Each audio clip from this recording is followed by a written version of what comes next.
Hello, YouTubers. It's Rosie here at Casa de Roses, Saturday, January 5th, 2013, for part two of we're unboxing the realistic solid-state communication receiver, model DX-150.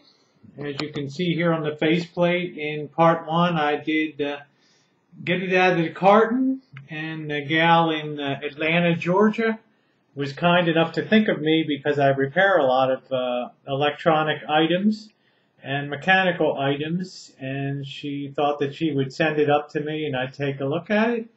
And here we see it's in absolutely gorgeous condition. So, there aren't too many women that are into DXing and ham radio, amateur radio, shortwave listening.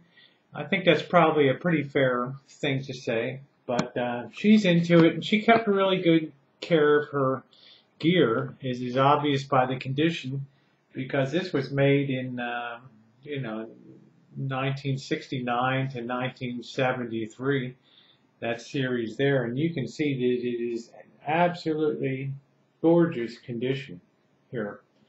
The other great thing that's notable about this unit is it also has the SP-150 communication speaker.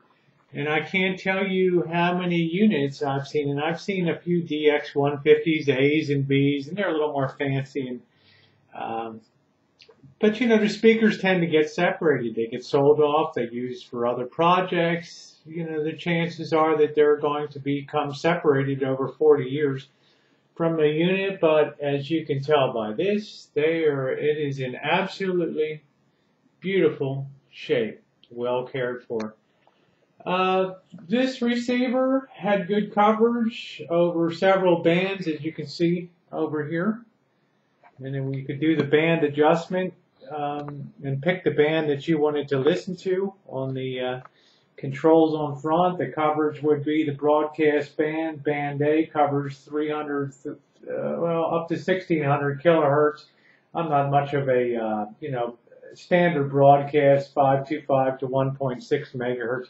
I'm not a big DXer, so a lot of this stuff is over my head. I grew up, my brother was an amateur radio operator for a lot of years, but it's something I never quite got into. I did learn Morse code, but never sat for a novice license. Band B includes the 1.55 to 4.3 megahertz band, and band C goes up to the 40-meter amateur radio band, which I recall from my riding shotgun with my brother over his shoulder as he sat in his ham shack in the evenings and did amateur radio. The 40-meter band was a very popular amateur radio band and was usually very crowded. And the last band, band D, and you can see the different bands up there, was a 20-meter band, which was also a fairly popular band. It has a place for headphones, which is quite nice, and you can see in the back the monitor speaker would kick in. You see the band spread control here. The band spread is sort of a fine-tuning knob. It's a fancy way of saying, giving you a little finer vernier on that to get a little closer tuning into the station or the frequency that you want to hear.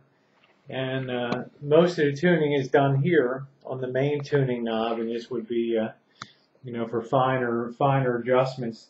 The BFO pitch, a single sideband signal allowed several different signals to be received here, and the gain controls which increase the volume or clean it up a little bit on your left and right. Your band selectors here, and this would be the particular band that you want to listen to.